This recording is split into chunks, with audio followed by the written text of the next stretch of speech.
velocidade de transformação, velocidade de cultura, velocidade de resultado, como a presença do treinamento era 2 vezes maior.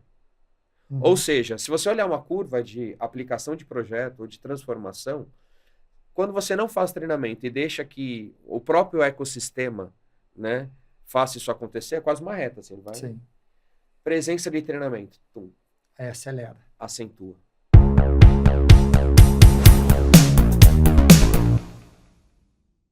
Olá, seja muito bem-vindo ou bem-vinda ao RevoCast, o podcast da Revolução da Aprendizagem. Meu nome é Richard Show, sou CEO e fundador da Revo, e eu estou aqui com o meu sócio e co-apresentador, Nilson Figueiredo. E aí, pessoal? Boa noite, boa tarde ou bom dia. Opa, calma aí, já me confundiu. O que foi isso? Só invertendo um pouquinho, mas eu sempre faço essa brincadeira, né? O pessoal escutando o RevoCast no deslocamento, na academia, enfim. Em qualquer momento aí que você puder encaixar aí uma forma de aprender um pouco mais, estamos aqui com mais um episódio do RevoCast, né? E acaba sendo, como eu sempre falo, o podcast dos bastidores de T&D. Então você que está aí fazendo acontecer, se quiser participar, pode entrar em contato com a gente, porque a gente aqui só traz pessoas que fazem acontecer. Aqui não é o podcast trazer o VP, o grande diretor que leva o crédito. Não, a gente pega os bastidores, as pessoas que estão realmente executando os projetos das maiores empresas e os maiores desafios, e trazemos aqui para entrevistar e aprender, né? Cada episódio é um estudo de caso. É isso aí. Então a gente quer realmente trazer insights aí para você que está escutando e, claro, provoque a gente, como o Richard falou, se tiver ideias aí de desafios, alguém que tem um projeto aí bem relevante, queira trazer aqui para a gente, aponta aí a sugestão que certamente a nossa equipe vai avaliar. Mas para o episódio de hoje, eu tenho certeza que a gente vai inovar, né? Trazer aqui mais uma provocação de um desafio nunca antes discutido nesse podcast, né, Richard? É verdade. Isso que eu gosto. Gosto de desafio novo. Desafio novo. E qual que é ele aí? Vamos lá. Quem já ouviu alguém na empresa falar: ah, já envolveu aquele pessoal de treinamento?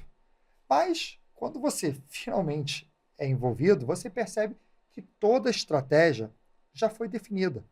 E você só está lá para, de fato, entregar um treinamento. O case de hoje vai mostrar como mudar esse jogo. Como que você faz para ser chamado para a mesa no momento da definição da estratégia? Como que o seu time até cancela reuniões de estratégia se T&D não for chamado? Opa, que sonho, hein? Pois é. E para complicar, botar aquela pimentinha, isso num setor super competitivo e dinâmico como o automotivo. Numa empresa de 14 marcas, 2.200 concessionárias, 35 mil pessoas trabalhando só nas concessionárias. Nossa. E marcas icônicas como Jeep, Fiat, Peugeot, Citroën, Ram e muitas outras. Estamos falando da Stellantis. E para contar esse case fantástico, estamos aqui com Rogério Machado, que é Head de Inovação e Cultura do Cliente, que até esses dias estava na Stellantis, né? Você vai contar um pouco esse momento, mas que trabalhou lá muitos anos e fez essa diferença lá na empresa. Rogério, seja bem-vindo ao RevoCast. Rogério. Muito obrigado. Mais uma vez é uma honra estar aqui com vocês. Richard, Nilson, um grande abraço a todo o time da Revo também. Uma galera boa demais que eu admiro aí, curto bastante o trabalho de vocês. Obrigado. Mais uma vez, obrigado pelo convite. E é isso, né? Até esses dias, né, a gente estava brincando aqui nos bastidores, estava na Stellantis. Você foi convidado como Stellantis para contar esse case. Afinal, é uma história muito bacana. Foram 10 anos de Stellantis. Bastante eu tenho tempo. muito orgulho. E eu acho que aquilo que a gente construiu lá endossa um pouco daquilo que vocês estão trazendo aqui de provocação, de como que a gente consegue realmente ser estratégico dentro desse processo. Então, estou no momento de transição, eu brinco que eu estou na preparação física, estou mudando de clube, estou cuidando do condicionamento físico. Então, essa semana aí estou começando um novo desafio também. Quando lançar, já vai estar no novo desafio. Já vai estar, e a gente vai poder compartilhar. É só olhar no LinkedIn lá que vocês vão saber onde eu vou estar. Perfeito. Grandes desafios também adiante. Mas, novamente, muito obrigado e aqui estamos. Perfeito. Vamos mergulhar aí no desafio de hoje sobre como fazer o T&D ser mais estratégico e não ser só o pessoal de T&D. Você conta um pouco, assim, o cenário antes, como que estava, por que T&D não era estratégico, quando e como que vocês eram envolvidos, para que a gente possa pegar desde o início e mergulhar fundo aí no desafio total. Perfeito. Bem, a Stellantis, acredito que qualquer grande organização, até uma organização que ela é atualizada e competitiva dentro do cenário que ela atua, o processo de transformação é insano. Né? A Sim. gente sabe que o que a gente fez hoje, se a gente não olhar e mudar para amanhã, talvez não sirva mais. Dentro desse cenário, o que a gente observou? As áreas tomavam decisões, estratégias, produto, preço, marca, e mudava, porque a competição mudou, né? Os competidores chegavam novos carros e isso é normal. Mercado dinâmico, né? Que nem de vocês. Total. Todo mundo acompanha as mudanças, carro elétrico, um monte de coisas Uhum. mudando aí, né? Isso se aplica, eu acho que quase Qualquer todos os segmentos, né? Essa velocidade. E o que a gente observou? Na tomada de decisão, né? Na estratégia, na construção, eles não percebiam valor naquilo que treinamento fazia. E eles entendiam como treinamento somente um braço executor. Falaram, não, depois aqui, ó. E é engraçado que quando a gente falou aqui, né? Falou, chama o pessoal do treinamento. Era bem o que você falou, Richard. Falou, tá aqui, ó. É isso daqui e só precisa. A rede precisa saber disso daqui.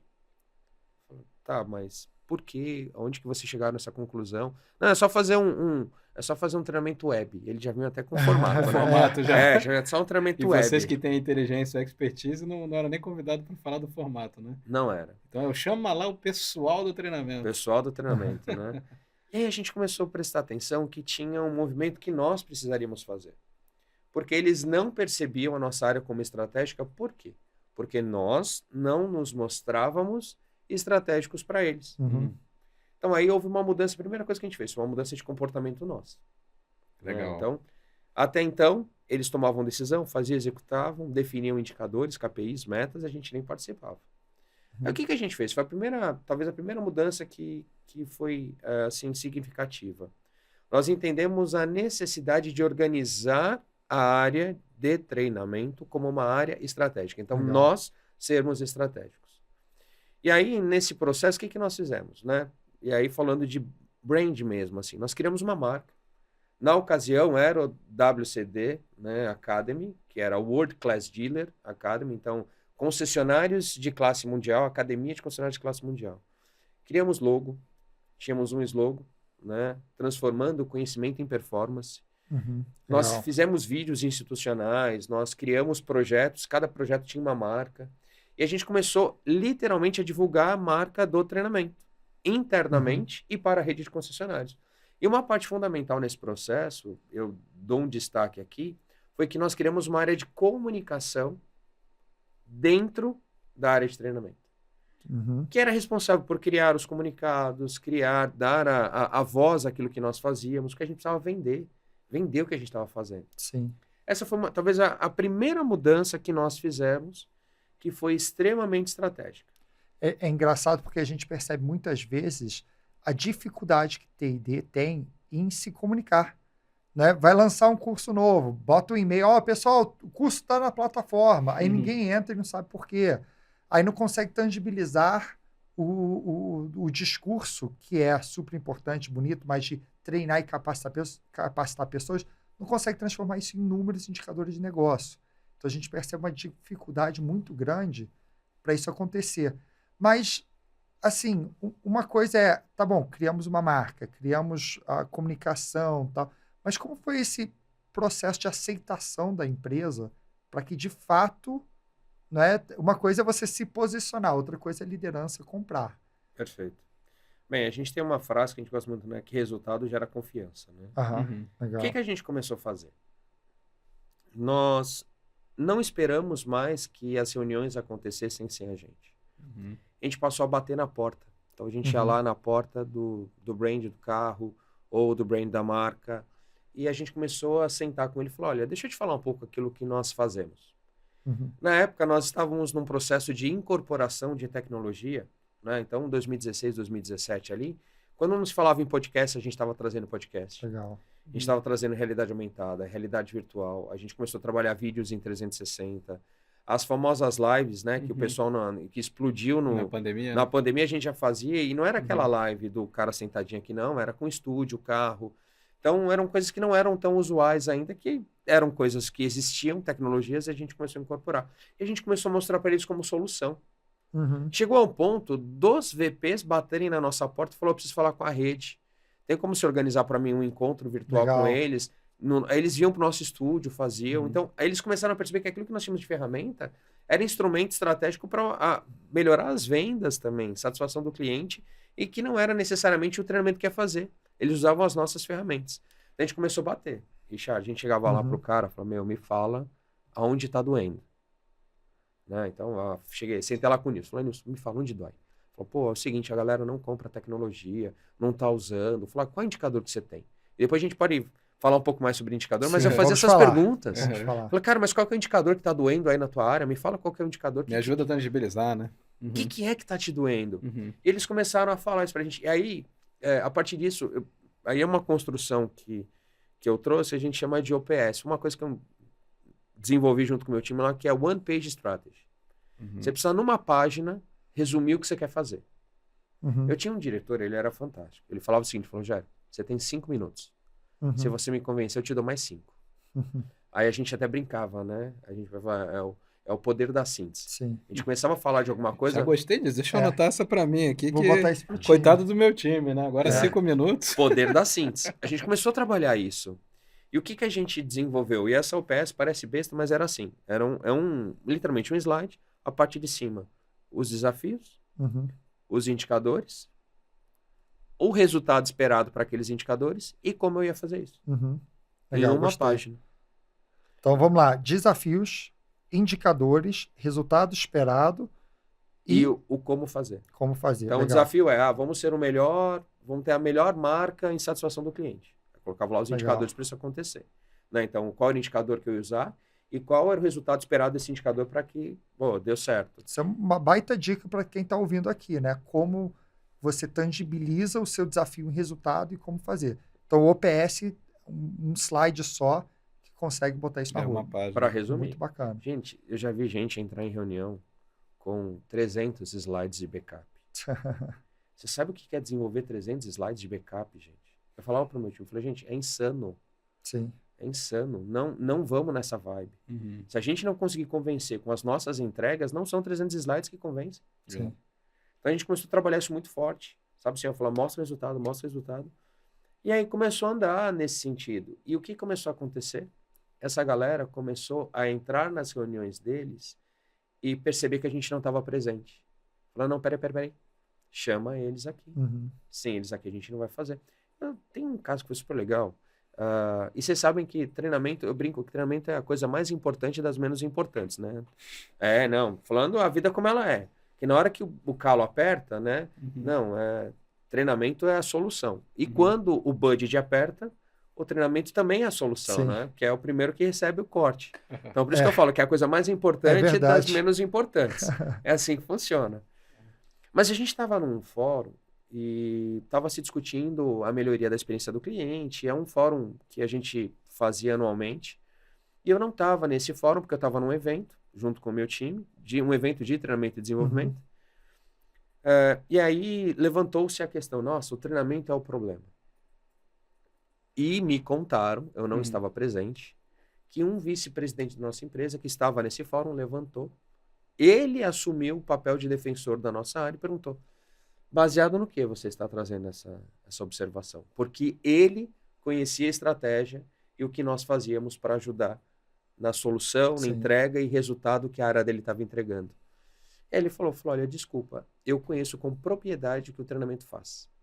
Então, pode ser que hajam oportunidades, mas você dizer que aqui, que treinamento é a causa ou o problema do que nós estamos discutindo, eu acho que você precisa conhecer melhor o trabalho que a nossa empresa faz. Legal. Ele falou isso. Sim. Ele foi meu promotor. Uhum. Mas por quê? Há um ano e meio atrás, 2 anos, eu sentei na mesa dele e falei: Nilson, me fala qual é a sua dor. Uhum. A gente tem uma técnica aqui que a gente chama de TBC. Tire a bunda da cadeira, Boa, né? é excelente. Então, essa. eu acho que isso você fez, né? Tirou a bunda Foi. da cadeira, foi lá para as áreas, bateu na porta e foi conversar negócios com ele e como que TD ajuda a bater a meta dele, e não Exato. como ele ajuda a bater a sua meta. Exato. A gente, eu falo, tem que sair muito da caixinha das horas treinadas, né? Hora Sim. homem treinado. Não, Aham. chega o final do ano, a galera quer mostrar, falar, foram X horas treinamento que Mas nós o que isso demos. significa de fato de resultado de negócio, né? É, E que eu achei legal também, eu acho que já tem um destaque aí, alguns insights, né, para quem está ouvindo. Você já falou, pega os indicadores de negócio com a tua área cliente, né? Quais indicadores a gente vai monitorar e o que que a gente vai esperar, mexer o ponteiro aonde e não indicadores normalmente que a área de treinamento usa, né? Então isso aí Exato. você já deu uma baita dica aí nesse sentido, né? Exato. então a gente conseguiu ver aqui um pouco o seu cenário antes. Como que a empresa era mais reativa, ou talvez T&D não tão estratégica, e aí como vocês começaram a se posicionar para isso. Agora vamos falar um pouco da solução em si. O que vocês começaram a desenhar de programas, de estratégias, de eventualmente tecnologias para que pudesse mudar esse jogo e entregar de fato os resultados que vocês estavam prometendo ali no começo? Perfeito. Bem, uma coisa que é fundamental dentro da nossa construção, isso foi um ponto de partida. Então, nós colocamos vamos falar assim, alguns objetivos estratégicos para a nossa área. Então, primeiro, nós queríamos ser reconhecidos como uma área estratégica. Isso era um desejo nosso. Segundo, Isso estava no seu OPS. isso estava no meu. Aí era Sim. no, né, então, era ser reconhecido como uma área estratégica em desenvolvimento de pessoas. Depois, gerar valor para o negócio e valor para as pessoas. Eram os 3 pilares que nós tínhamos. Uhum. Então, no primeiro, aí eu confesso que a gente começou a olhar o que estava acontecendo no mercado, premiações, congressos, a gente começou a participar Aham. de tudo. Gente, assim, foi uma das coisas que a gente falou, olha, uma coisa é a gente ficar falando para público interno que o que a gente faz é bom. Sim. Então, nós estávamos falando, né, a Revo tem um prêmio, não Sim, tem? Que sim. reconhece projetos. A revolução da aprendizagem. Inclusive, você, se tiver um projeto, pode inscrever aí na Escreve nossa aí. premiação. Todo final de ano Inscrevam. a gente... Porque, gente, a gente começou a fazer isso. Sim. E conforme, você imagina, eu chego dentro da minha empresa e falo, olha aqui, ó, ganhamos um prêmio da Revo aqui, ó. Sim. O projeto que nós desenvolvemos juntos tem muito valor, porque o mercado fala que tem valor. Então a gente começou a ganhar muitos prêmios. Uhum. Aí eu dou alguns destaques aqui. Nós ganhamos o prêmio de destaque em gestão de pessoas pela BTD. Nós ganhamos o prêmio do Global CCU como melhor universidade corporativa do mundo no quesito aproximação humano-digital. O Cannes Corporate, nós produzimos uma websérie para a rede, que depois subiu para o YouTube. Legal. Legal. Olha, gente, são soluções que foram pensadas interno. E que a Aham. gente, inclusive, venceu barreiras, foi falar com quem era de fora da nossa... que era o nosso cliente, o YouTube. Isso trouxe muito valor.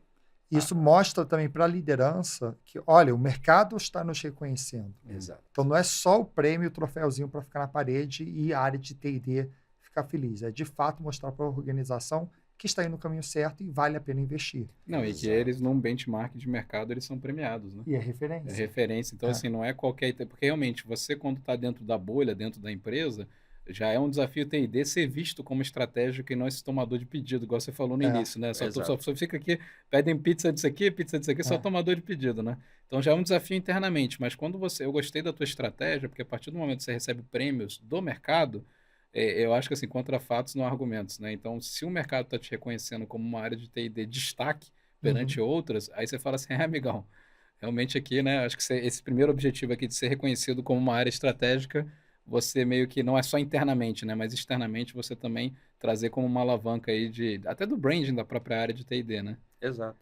E assim, uma coisa que a gente sempre fez, né? O famoso, eu já me conformei que eu sou inconformado. Então a gente falou o tempo todo, tá, ganhamos esse, deu certo. Próximo.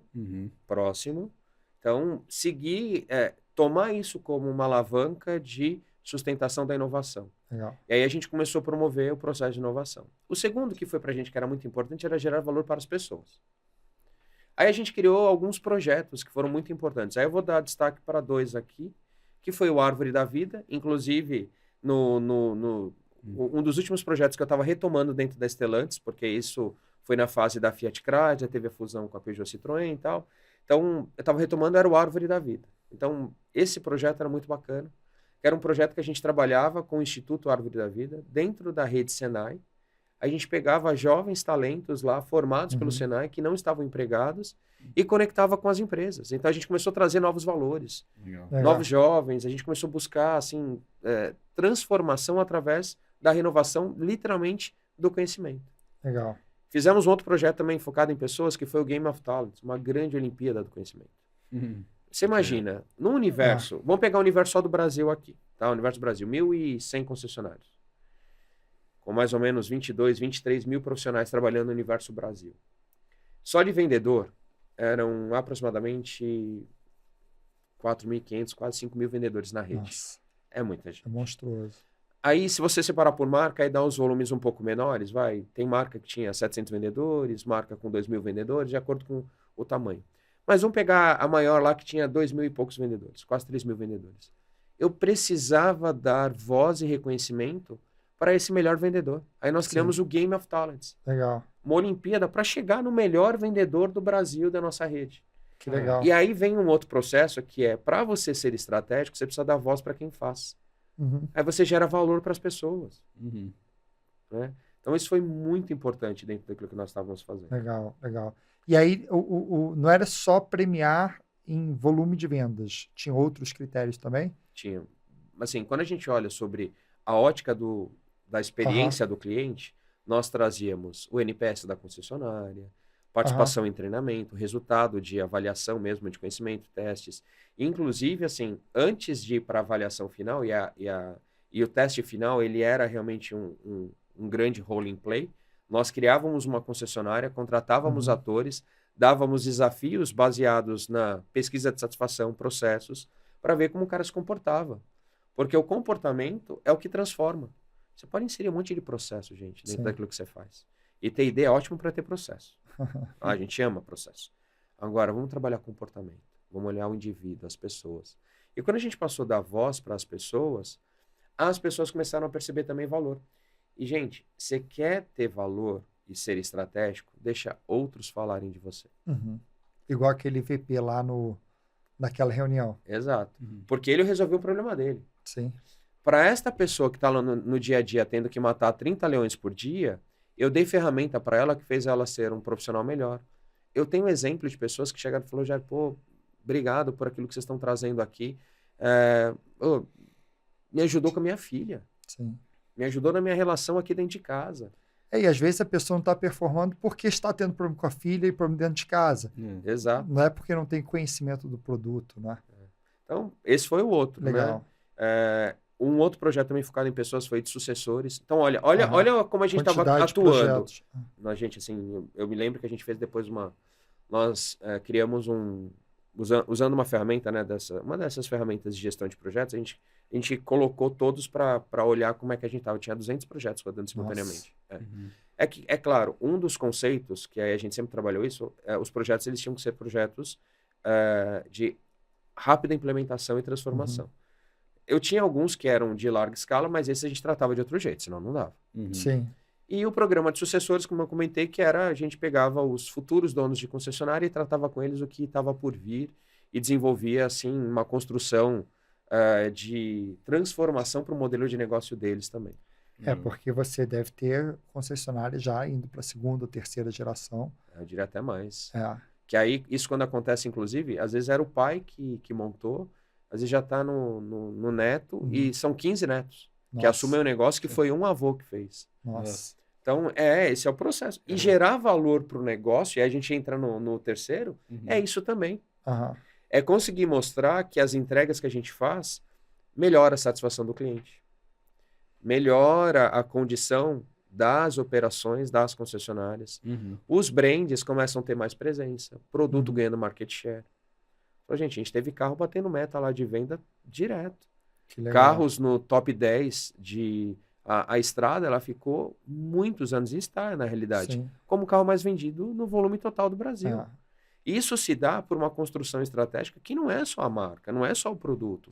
É uma rede forte, é uma comunicação forte, é um engajamento. E aí a gente passou a ser estratégico. Sabe o que é engraçado? O pessoal do marketing adora levar o crédito para quando a coisa... Não, é porque fizemos uma campanha assim, assim, assado. Tá bom, você pode fazer a melhor campanha, mas se as pessoas não estiverem treinadas, compradas, né? Não é tudo isso aí que faz parte do resultado da empresa. Porque imagina o teu desafio de ter que passar, né, para todas as concessionárias a questão de cada marca, e é uma espécie assim, você tem que aculturar, né, trazer a cultura São do 14 marcas. 14 marcas ali para Isso você mesmo. levar para cada concessionária, né, 2.200 concessionárias. Cada marca tem a sua essência, tem a sua característica, embora hoje é uma característica do segmento que a tecnologia seja compartilhada, então, né, um Sim. motor equipa vários carros, Uhum. mas a diferença está aqui, ó. Uhum. Tá Não, aqui, está na concessionária. E também essa experiência de como que o vendedor vai atender, Isso. como que, né, o que ele tem de promoção, Por melhor que seja o produto, se você é mal atendido numa concessionária, ou Até se porque você não vamos tem uma boa combinar, a experiência. maioria dos carros vão ter um motor, volante, uma área confortável, pode ser couro ou não couro, mas assim, o carro não é O meio de transporte em si está lá. Exatamente. A commodity meio de transporte está lá. Agora, o que diferencia você pagar 30%, 40% superior vai ser muito a experiência e a marca. É isso. Né? É exatamente isso. Legal. Então, vamos falar um pouco dos desafios que você teve, tá? Porque, assim, eu aqui tô achando tudo maravilhoso. Só iniciativa boa, premiação e tudo mais, né? Mas, assim, se fosse tão fácil assim, né? Qualquer um faria. Qualquer um faria. Não precisaria do Rogério. Não precisaria do Rogério. O Rogério certamente fez a diferença aqui, mas quais barreiras aí que você encontrou? Quais foram os desafios que você pode compartilhar? Que alguns deu errado? aprendizados? Acho que o primeiro grande desafio foi convencer as pessoas do meu time. Interno ainda. Já começou ali. Porque, veja, quando a gente começou esse projeto, já eram equipes que tinham culturas diferentes. Uma das equipes era a que vinha da cultura Fiat, cultura italiana, né? A outra vinha Você da... fez até a mãozinha da cultura italiana aqui no... Maquet, né? Capite. E o outro vinha da cultura americana, que era a Jeep, né? A Chrysler. Então, foi o primeiro desafio ali, gente. Já tem um choque aí, né? Foi, colocar essa galera. E eu tenho exemplos, assim, eu lembro nas reuniões, a primeira coisa que eu precisava acabar era com a propriedade intelectual do conhecimento. Já viram isso dentro das equipes? Cada um é dono do seu... Esse é meu. Esse aqui é meu. Não vou passar para ninguém, não. Aí você entrava na reunião, gente, eu tô falando uma cena real de uma reunião de construção de projeto, porque eu tava tentando quebrar isso na cabeça de todo mundo. Um dos meus profissionais, computador aberto assim, ó, a equipe que estava designada para trabalhar com ele, que eu montei os squads, já trouxe metodologia ágil, um monte de ideia doida, eu já trazia isso há muito tempo. A equipe que ia trabalhar com ele, o squad que a gente montou, estava na volta dele, ele com o computador aberto aqui, ele fez tudo. Ele fez tudo. Não teve a contribuição da galera. Ele começou apresentando, falando, não, eu já quero pedir desculpa pro meu time aqui, porque eu fiz tudo. Tal. A hora que ele começou a falar, falou, olha, eu vou pedir desculpa, não precisa apresentar. Porque a ideia não é essa. Então, eu vou te dar a chance, novamente, de ter a oportunidade de aprender com seus colegas. Então, vou te dar mais meia hora aí para vocês conversarem. E era isso. Aí a gente estava tentando quebrar paradigmas, trazer novas ideias. A pessoa, mas posso mostrar o que eu já tenho? Eu falei, não, você não entendeu que a gente vai construir algo novo, que a gente vai... Por favor, E foi muito difícil. Isso foi o primeiro desafio. Então, é uma questão ali de você já ir quebrando egos, né? E querendo implementar uma nova cultura. Né? Muito, muito, muito difícil. Muito difícil. Mas era isso. Mas era o momento. Só que aí, por que a gente ganhou força? Porque a gente estava endossado pelo movimento que nós estávamos fazendo. E, gente, assim, escutar, conversar o tempo todo. Então, primeiro foi esse. O segundo, só eu tive esse desafio, tenho certeza que é o desafio do budget. Né? Sobra dinheiro. Não, só vocês. Eu todo acho mundo que tem dinheiro sobrando. Acho que você deve ser a única empresa que tem problema, né, de budget, né? Sobrava dinheiro. Eu só escutei isso em empresas europeias, né? Aqui não tem. Só na Finlândia. Sobrava dinheiro. Esse era o nosso problema. O outro foi realmente organizar isso tudo e fazer caber dentro de um orçamento. E aí a gente teve uma sacada, gente, que foi a apropriação de tecnologia. Então, inclusive eu sei que é um trabalho que vocês fazem muito forte, e eu falo para quem estiver escutando, gente, a apropriação de tecnologia gera resultado, aumenta a velocidade e, sinceramente, corta custo. Gente, é que o que o pessoal assusta é que o primeiro investimento, o ramp-up de investimento, às vezes ele, né, uma coisa é você pagar 10 mil por mês, outra coisa é você pagar 100 mil numa só. A galera assusta. Mas você paga 100 mil, depois você não paga mais os 10. Sim. Aí você põe 2, 3 anos, aí, faz a conta de 2, 3 anos. Aí eu sei que no final, gente, sem mentira nenhuma, no segundo ano que a gente apropriou as tecnologias, comparando um ano com o outro, a gente reduziu 30%. Uhum. E não foi porque pediram para a gente reduzir. A gente observou que a gente faria a mesma coisa que nós fazíamos antes, com 30% menos. Sim. Gente, Essa isso conta Fazendo é bem, tudo internamente. essa conta é bem importante, né? Porque o pessoal às vezes vê todos esses projetos que fazem com a gente, eu vejo como um custo, eu tenho que investir e tudo mais, mas você já pensa com uma cabeça de negócio. Que é praticamente assim, Isso. tá bom, mas eu estou colocando isso para trazer uma tecnologia nova, seja da Revo ou de algum outro fornecedor, mas aí depois, na prática, eu estou reduzindo o custo, ou eu estou ganhando, que nem você falou, aceleração, agilidade, eu vendo mais. Então, na verdade, é você enxergar a coisa como um business case, né? Exato. Então, eu peço isso de investimento, mas em contrapartida, olha o que eu vou levar, olha o que eu vou ganhar aqui, né? E você precisa ser bom em vender isso. É. A galera não sabe Não fazer sabe, isso. não sabe. Tanto que uma das missões aqui do nosso podcast é tentar treinar aqui, né? Subir a barra de T&D para saber fazer isso, colocar isso como uma defesa de negócio. Você não está investindo por investir, você não está gastando dinheiro. Exato. Na verdade, você está recuperando dinheiro. Exato. Né? Então, aí, passando a barreira do budget, aí foi Uhum. realmente da velocidade e aplicação. E aí a gente esbarrou desde realmente a qualidade da tecnologia, a nossa capacidade de aprender com ela. Isso tudo acontece. E a galera achar que falar, comprei a tecnologia, vai dar tudo certo, também não dá. Não, a gente sabe. Tem que saber que precisa aprender, tem que testar, tem que fazer de novo. Então, foram esses, né, os grandes desafios. E aí, claro, gente, se você não bate meta de venda, se a empresa, no geral, não caminha e os resultados não vêm, todo mundo precisa olhar para dentro do seu negócio e revisar o seu negócio, falando estrategicamente. Né? Então, isso aconteceu algumas vezes, o resultado que a gente estava planejando não chegou, o objetivo não deu certo, precisamos voltar para dentro, refazer. E aí, o que eu falei que deu muito valor para a gente foi a velocidade de transformar. A gente conseguiu fazer um modelo que ele não era tão engessado. E aí, quando falou, não vai dar, vai ter que enxugar. A gente enxugava. Agora precisa acelerar, vamos acelerar. A gente acelerava. Então, você ter um modelo que não é engessado, por isso que eu até brinquei, falei, a gente é ótimo para colocar processo, mas a gente é ruim para colocar solução. Quando você muda esse mindset e pensa no usuário e na velocidade de solução, você consegue transformar mais rápido. Você deixa de estar, que é um pouco do manifesto ágil, né? Você deixa de estar tão preocupado assim com o processo em si e foca mais na solução em si. Foi uma das coisas que a gente aprendeu, né? Mas, tive reunião com o diretor financeiro, presidente, o resultado não chegava, tinha que rediscutir, refazer estratégia. Isso foram várias vezes. Vamos aproveitar esse gancho aí para a gente fazer o nosso momento CFO, tá? Eu sou o CFO da empresa e você vai precisar me convencer em números, porque eu não tenho coração mole, em números indicadores que esse projeto é um sucesso. Só que assim, o Rogério é muito bom, hein? Então você tem que ser um CFO difícil. Não, eu sou difícil de convencer. Aquele que nem abre um sorriso, né? O Rogério tem experiência, ele já lidou com alguns CFOs, né? Inclusive o presidente atual da Stellantis, ele foi CFO da Stellantis. Então, ele... Então, como que você me convence? Veja. Achei tudo lindo, maravilhoso, mas tá, e Kiko? Boa. O que isso vai trazer? O que eu tenho a ver com isso? Olha, nós fizemos algumas escolhas estratégicas. Primeiro, acho que um dos pontos fundamentais foi quando eu comecei a bater na porta das pessoas, das equipes, e eu comecei a usar o indicador dele, não o meu. Então, primeira coisa que eu comecei a falar lá com o CFO, isso já falou, olha, vai estar sacado. O volume de venda aumentou 30%. Mas foi o marketing. Mas foi o fulano. Porque aí tem um monte de desculpa, né? Não, quando dá certo, você tem um monte de pessoas responsáveis. Quando dá errado, tem um monte de culpados. A culpa é do treinamento. Essa é a parte legal. A culpa é do treinamento. A brincadeira é essa. Falar, deu certo foi o marketing, não deu, é o treinamento. E aí... Mas aí eu comecei a mostrar para eles resultados de negócio. Satisfação do cliente. Pegava lá o NPS, o overall, né? Então, subiu 10, 12 pontos. Tinha pontos de dor específicos. Vou dar um exemplo real.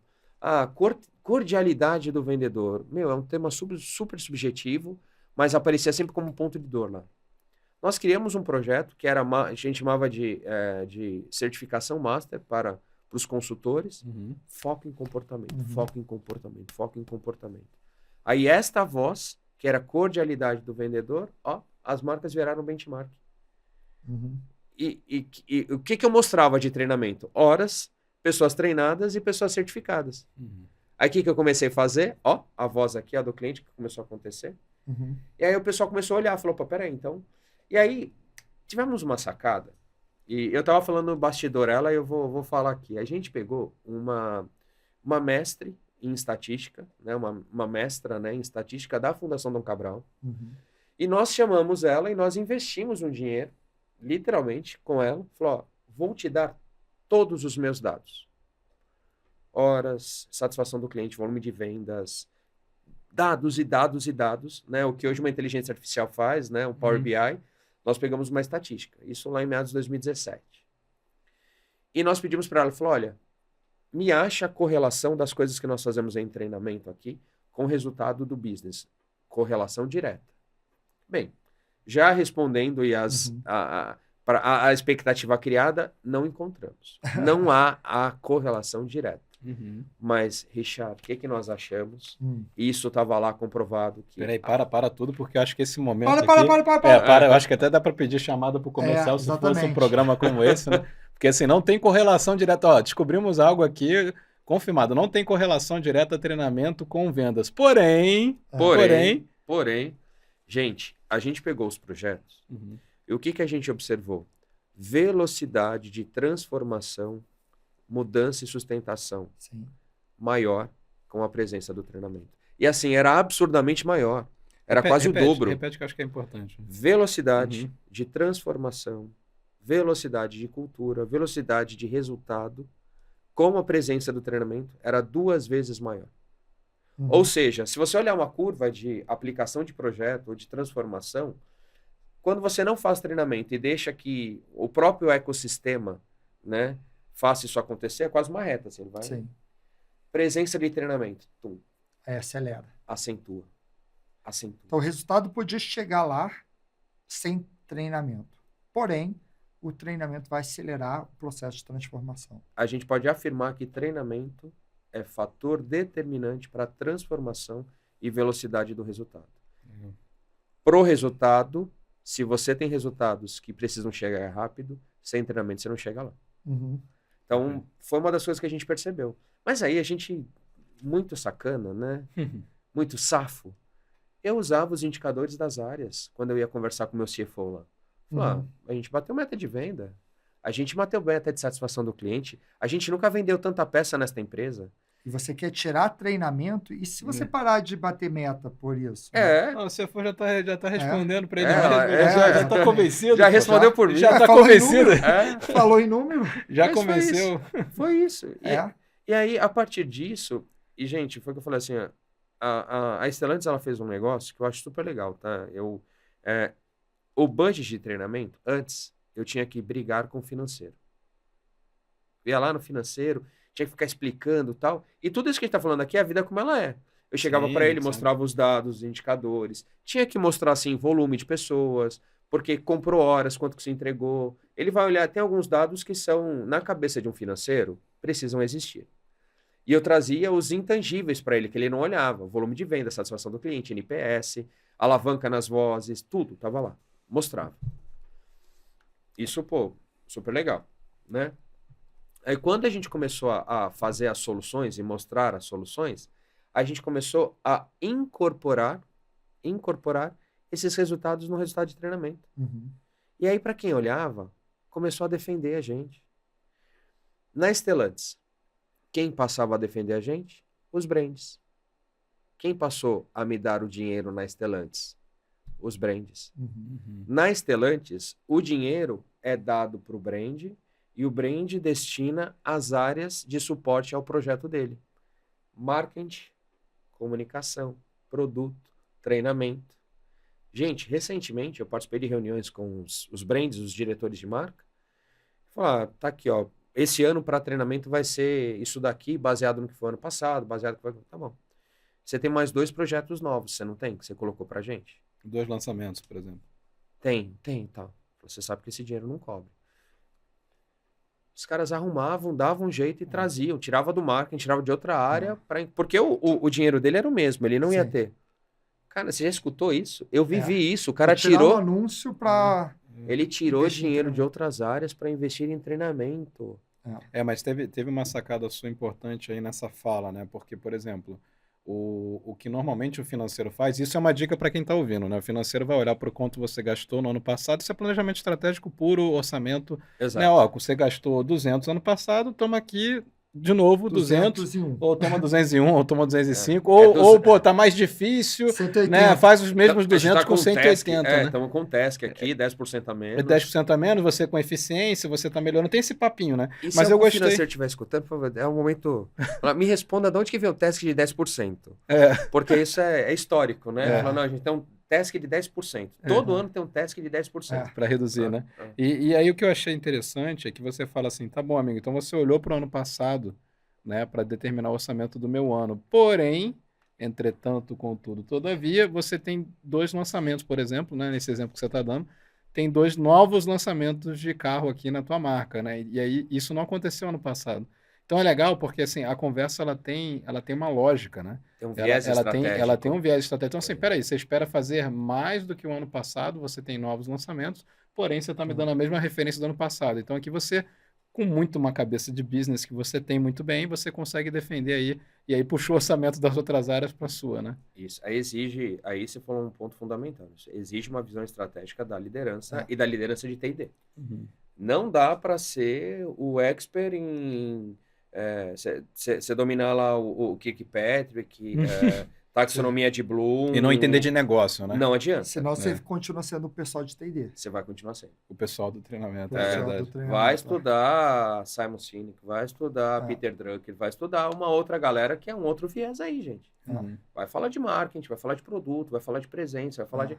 Você Resposta precisa, financeira. você precisa conhecer isso. Não, mas isso é legal, porque é uma baita provocação para quem é de TI. Sai da bolha, estuda negócio, Exato. né? Então, assim, se você vai falar com o diretor financeiro, é importante você entender de finanças corporativas, é Sim. importante você entender a fala dele. Não adianta você chegar lá e não saber ler um DRE, ou não saber falar Exato. do que ele está falando. E fala EBITDA, você não sabe o que é.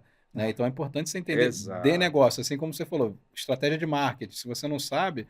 E você é uma execução da estratégia, você de treinamento é uma ponta da execução de uma estratégia maior de marketing, né? Que precisa ser aplicado ao seu negócio também. É. Treinamento você precisa enxergar como negócio.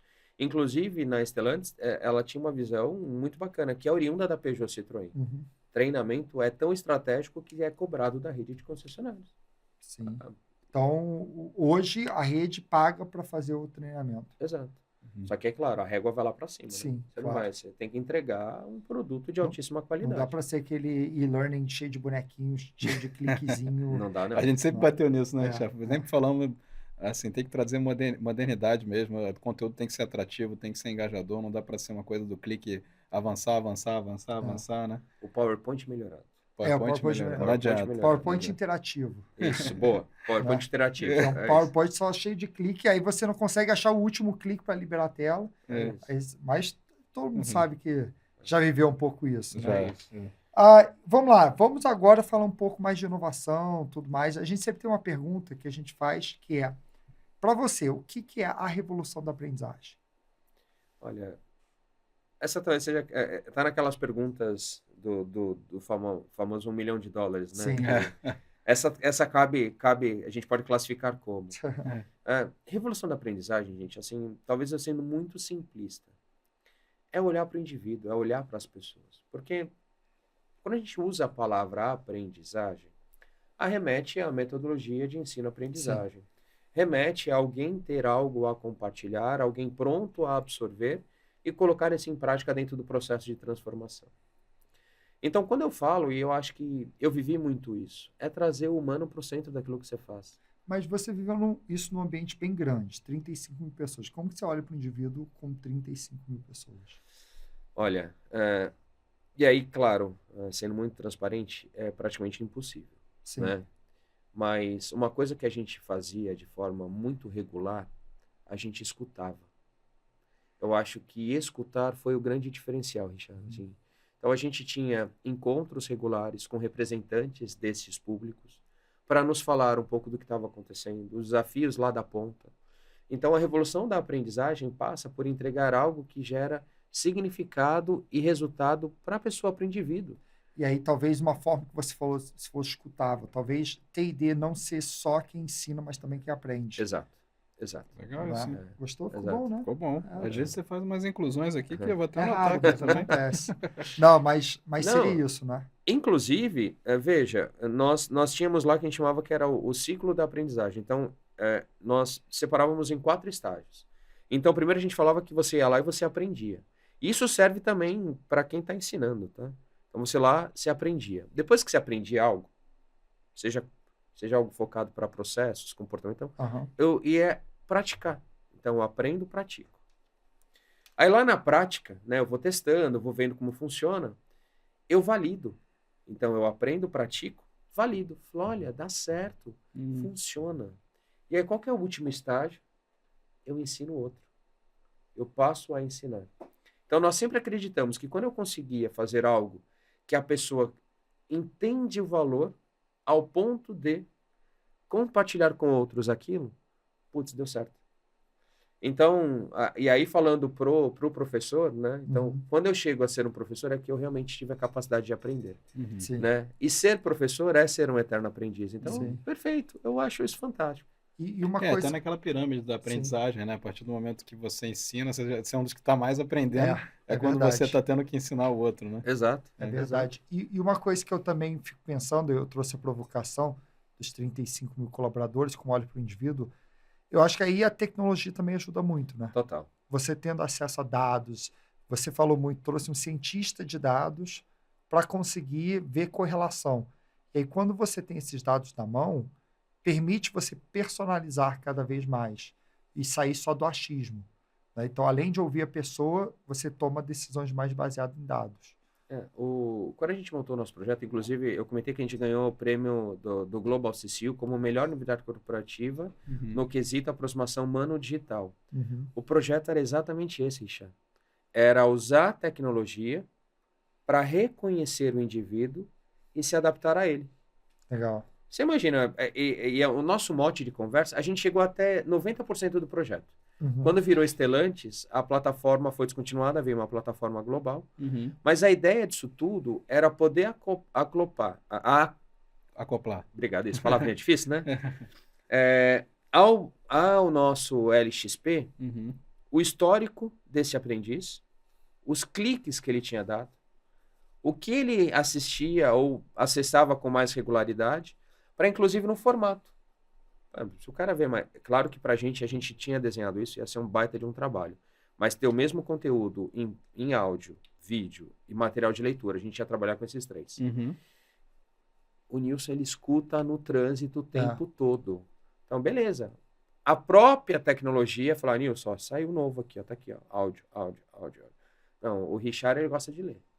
Richard falou, aí que hora? Isso tá, gente, estava tudo estruturado para funcionar assim. A hora que ele clicava para abrir, a gente ia ter... Isso tudo estava construído por detrás da nossa plataforma. Agora a gente migrou para uma plataforma global, a pegada é outra, né? Porque para atender o mundo inteiro. Mas essa seria a ideia. Então, é isso mesmo. Acredito 100% de que a tecnologia é ferramenta fundamental para reconhecer o indivíduo. Você imagina minha filha, a caçulinha lá que... Quantos anos que ela tem? Ela tem 9. 9 e você falou caçula, tem? Tem a outra de 13. 13 e né? 9, tá. A gente vai chegar nesse lado da minha vida que é... Quanto tempo que ela já interage com o Google Assistente lá do celular dela? Quantos cliques, quantos vídeos, quantos views, quantas interações ela já teve? Imagina pegar esta ciência de dados, né? E aí o Nilson domina mais do que esse negócio. Pega essa ciência de dados, do histórico dela, coloca isso numa plataforma de aprendizado e fala, olha, 9 anos da vida da Ana aqui, ó, de cliques históricos de vídeo, de conteúdos, incorpora isso no processo de aprendizado dela. Eu vi um dado curioso que mostrou que só nesse ano já gerou mais dados do que toda a história da humanidade. De quantidade. Então é muito exponencial, né? Ainda mais com a inteligência artificial, tudo gerando dados. E você falou uma coisa curiosa da sua caçula. A minha, outro dia, ela entrou no carro e aí a gente conversando, daqui a pouco ela fala, Alexia, por favor, música da Taylor Swift. A gente olhou para ela, 5 anos de idade. Olhou, ô, Chloe, que isso? Música. Aí não tem Alexa aqui dentro, né? Então, para criança, isso é tão natural. E aí tá falando com o carro, imaginando que tem falando com o Alexa carro, no carro. pensando que tem. Se for um carro da Stellantis, tem carro da Stellantis que já tem Alexa. Por acaso até era, mas Não tinha. não tinha. Agora, uma coisa que eu achei bem legal, Rogério, para não deixar passar, esse prêmio da Global CCU que vocês receberam, né? E eu ia perguntar, aproximação humano-digital, curiosidade mesmo, até para quem está ouvindo também acompanhar, como é que eles, quais são, assim, rapidamente, né? Quais são os critérios ali que eles usam para definir isso, né? Para ganhar esse prêmio, vamos dizer. Se quem está ouvindo quer, não, quero buscar essa premiação também. Como é que é o critério, né? Para dizer assim, não, você é a melhor universidade corporativa que aproxima o humano do digital. Porque quando você escuta isso, você fala, é subjetivo, né? Talvez não, uau, né? né? Uau, que legal, né? Foi um baita de um desafio. Lembre-se que estamos falando de 2017, 2018. Ok. Né? E o quanto que o nosso mundo mudou nesse processo. Uhum. Mas nós construímos um processo de incorporação e apropriação primeiro de tecnologias. Uhum. É o que eu falei, o que hoje todo mundo usa, a gente está falando de 2016, 2017, Sim. que no muito era YouTube, que tinha Uhum. essa velocidade toda, junto com o Instagram, talvez. Uhum. O Facebook estava morrendo. Uhum. E aí a gente começou nós criamos um projeto de transformação de 4 anos. Então, primeira coisa, o que eles olharam? A consistência daquilo que nós tínhamos proposto em processo de transformação, se era coerente. Uhum. Porque tem gente que fala, não, de hoje para amanhã eu vou mudar tudo. Uhum. Gente, apropriar a tecnologia, mudar a cultura de um dia para o outro, me apresenta quem faz. Né? Exato, é um processo, sim. Primeiro, eles olharam consistência do projeto, 4 anos. Depois, as entregas já realizadas, então a gente já estava na metade do projeto, a gente começou a apresentar, falou, olha, a incorporação da tecnologia, o resultado mensurado, a conexão com o business. Então a gente vai mostrando indicador, a gente vai mostrando conexão e mostra projeto. E é isso que eles vão olhando. E aí quem olha é um banco de experts globais, Uhum. né? Então tem cara de tecnologia lá da Índia que vai olhar para o meu projeto, vai falar, não, aqui essa metodologia, essa raiz de construção aqui, né? Tá ok, é isso mesmo. Uhum. Tá? Então, e foi isso que eles olharam. Então, isso só foi possível porque nós, estrategicamente, construímos um processo de mudança. 4 anos. Ano 1. Então, vou dar um exemplo. Nós éramos os PPTs melhorados, né? Até então. Sim. A primeira coisa, não era bem isso, mas vou simplificar. Acabar com o PPT melhorado. Quais são as novas tecnologias? Tal. Falei, beleza. Então, o primeiro ano é conectar essas tecnologias, conseguir plugar naquilo que nós temos hoje. Depois, pegar o conteúdo existente e transformar ele ou recriar, porque o pessoal acha que digitalizar conteúdo é pegar o livro físico e transformar em PDF, né? O que eu falo que é filmar o teatro, né? Filmar o teatro filmar um não treinamento é presencial e fazer subir na cinema. plataforma, né? Isso. Então a gente foi estudar, a gente fez curso, de podcast, fez curso de gravação, foi um monte de coisa. Aí a gente começou, aí no ano 2, era quebrar os conteúdos e colocando e aplicando nas tecnologias do ano anterior. Então, no ano eu vinha e colocava tecnologia, no ano seguinte eu transformava conteúdo. Aí a gente apresentou. Então, esses eram os critérios. Consistência, qualidade, resultado. Muito bom. Então, eu tenho... Gente, não é mentira, não. Depois eu posso até mandar a foto. No ano que a gente montou isso, eu participei de fóruns de discussão sobre o futuro do trabalho, indústria 4.0, inteligência artificial, tecnologias adaptativas e preditivas. Eu participei de uma roda de conversa com o pessoal do MDIC, que tinha acabado de chegar do Fórum de Davos. Eu fui na ATD. Aquele ano eu bebi na fonte, gente, de todo lugar que vocês possam imaginar. Sim.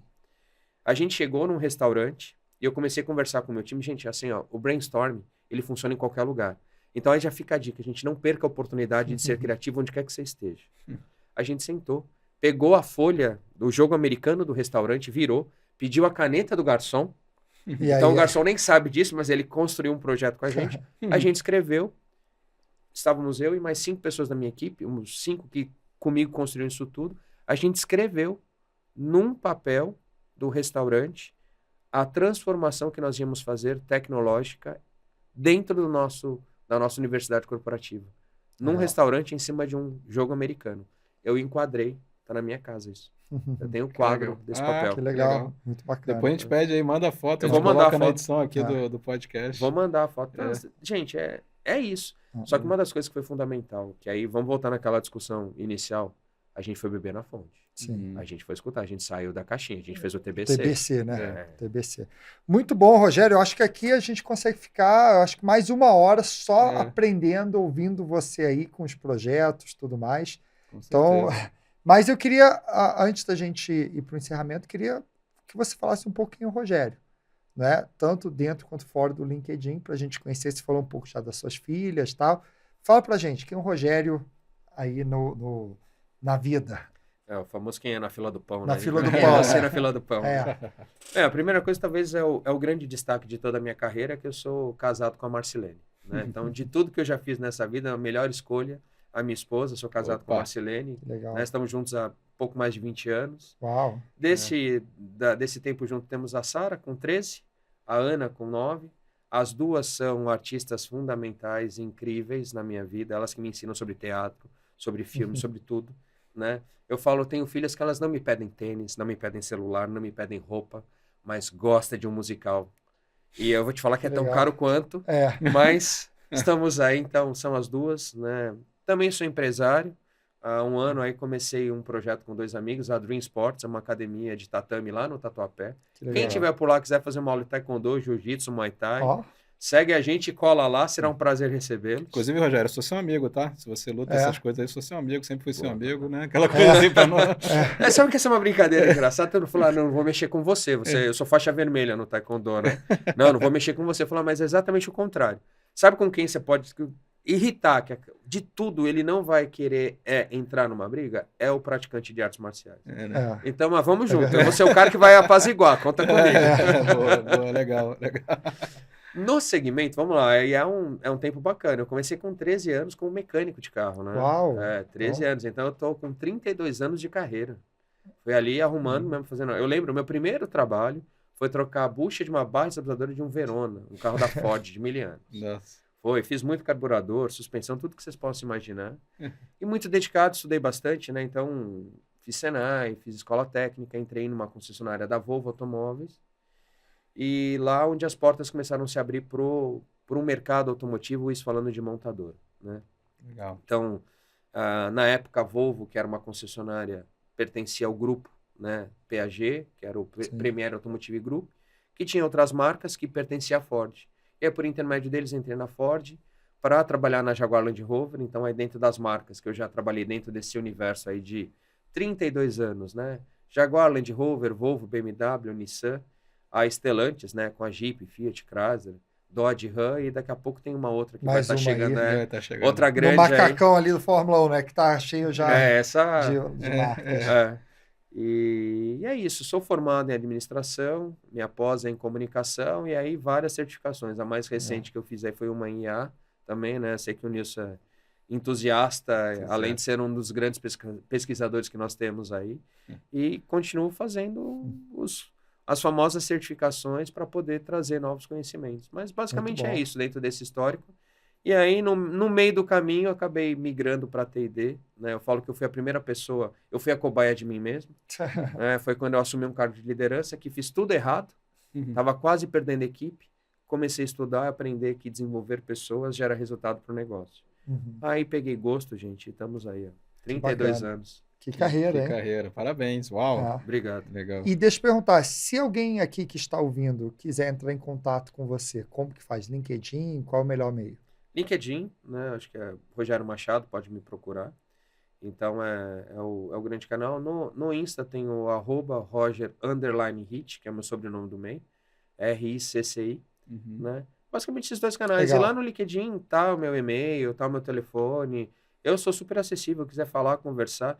Inclusive nos vídeos que a gente colocava lá da nossa universidade corporativa, eu pedia para colocar meu telefone, porque eu falava, se o tema gerou algum significado para você, você quer perguntar, quer comentar, não gostou também, pô, me chama, conversa comigo. E era muito comum, a galera chamava, vir conversar. E eu falei, que bacana. Faz diferença, né? Que legal. Então, quem quiser me procurar no LinkedIn, Rogério Machado, no Insta, para bugar a cabeça da galera, é Roger_Hit, né? Tá Mas certo. é isso. Tá ótimo. Rogério, muito obrigado. Realmente, mais uma aula aqui que a gente teve setor de alto e como parar de ser apenas aquele pessoal do treinamento. Né? Pois é. Rogério, muito obrigado aí por compartilhar tanto. E obrigado por ter aceitado o convite aí. Acho que com certeza quem escutou aí deve ter notado bastante insight aqui com tudo que a gente conversou. Como o Richard falou, acho que pelo menos mais uma hora aqui a gente ficava aí certamente se deixasse aí, porque o papo estava bom demais. Eu que agradeço mais uma vez, é um prazer, né? Já acompanho o trabalho de vocês, né? E na realidade até descobrimos que para onde estarei indo, vocês já têm um bracinho lá dentro, fico feliz. E aí, quiçá a gente possa ampliar isso, né?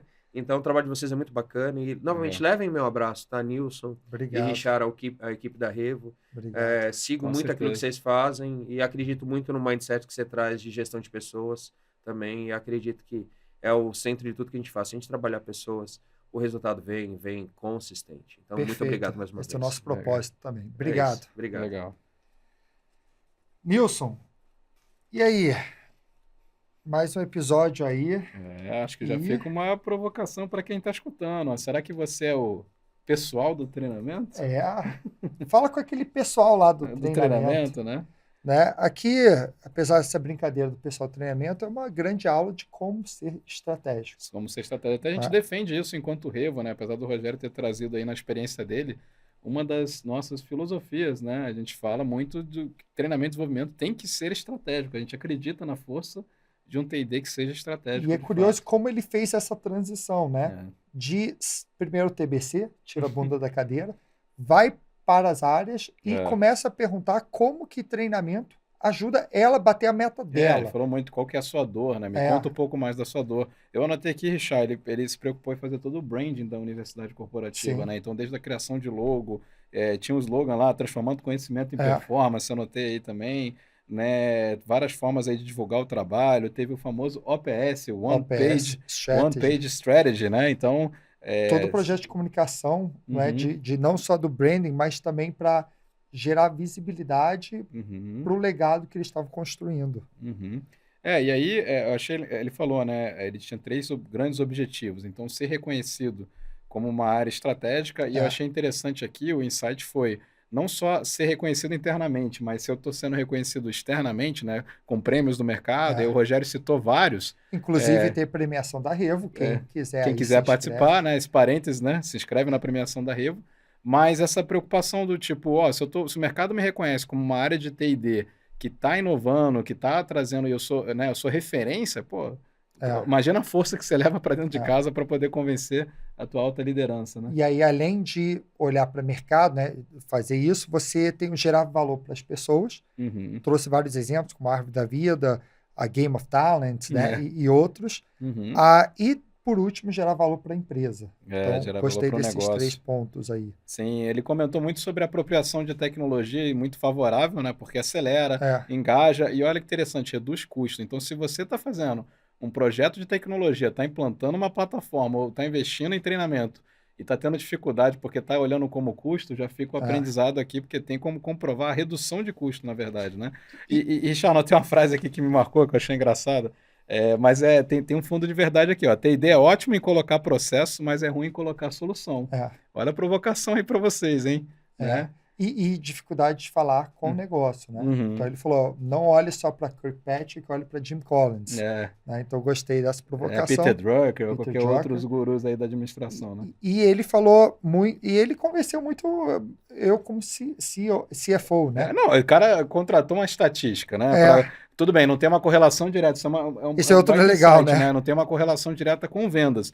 Mas, comprovadamente, velocidade de transformação, agilidade e resultado 2 vezes mais rápido, né? Essa curva de aceleração com o treinamento. E usar a tecnologia para personalizar a entrega, olhar para o indivíduo. É isso aí. E Richard, só para eu terminar meus comentários aqui, eu gostei muito como ele respondeu a revolução da aprendizagem. Sim. Porque normalmente a tendência é natural, e normalmente essa pergunta a gente faz de propósito, não tem certo ou errado. Ela é uma pergunta, como o Rogério bem colocou, de $1 milhão, né? Ela é profunda, mas ele falou sobre pessoas, olhar para pessoas e colocando o humano no centro. Revolução da aprendizagem, o humano no centro. Então, eu anotei essa aqui também, né? Eu gostei bastante da perspectiva dele, né? Bom demais. E, Nilson, para encerrar aqui, fala um pouco aí como que as pessoas podem te achar. Vamos lá, eu estou nas redes sociais, Nilson Figueiredo no LinkedIn, né? Também se quiser trocar experiência ou bater um papo sobre o que a gente conversa aqui ou sobre a Revo, me coloco à disposição e no Instagram com @new_, parecido com o do Rogério, tem um underline ali, Figueiredo. Perfeito. E no meu caso, você pode achar Richard Show, LinkedIn, Instagram e outras redes. E também segue a Revo. Você tá aqui no RevoCast, não segue a Revo ainda, pô. É. Precisa falar mais alguma coisa, né? Se esse episódio não agregou valor para você de alguma forma, pelo amor de Deus, né? E por último, bota aqui nos comentários o que você achou desse episódio, o que você aprendeu, seus principais insights, que isso ajuda a gente a saber o que está gerando mais valor, até para melhorar o nosso RevoCast. E se agregou valor, não esquece de compartilhar também, né? Porque compartilhando, certamente você dá um presente aí para quem está tocando projetos desse tipo e precisa, de repente, olhar para o mercado, o que grandes empresas têm feito. Hoje foi um episódio que teve um prato cheio aqui de discussão sobre isso, né? Maravilha! Muito bom. E o que está vindo por aí, Nilson? Você sabe? O que será que vem no próximo episódio? E aí? E no próximo episódio, vamos para o mundo da mineração. Um mundo que tem um conhecimento técnico muito grande. Um mundo que muitas pessoas estão lá há décadas. E pessoas estão se aposentando. Só que será que tem muitas pessoas entrando? Como que você resolve esse gap de conhecimento técnico? Como que você consegue reter conhecimento numa área como a mineração, que traz muitos desafios, né? É uma indústria de base, é uma área remota e tem muitas peculiaridades. Esse é o mundo que a gente vai. Vamos trazer aqui no nosso próximo episódio o Gustavo Heller, que é gerente de soluções de aprendizagem da Vale, para contar um pouco o seu desafio no projeto Expertise Técnico. Não perca esse episódio.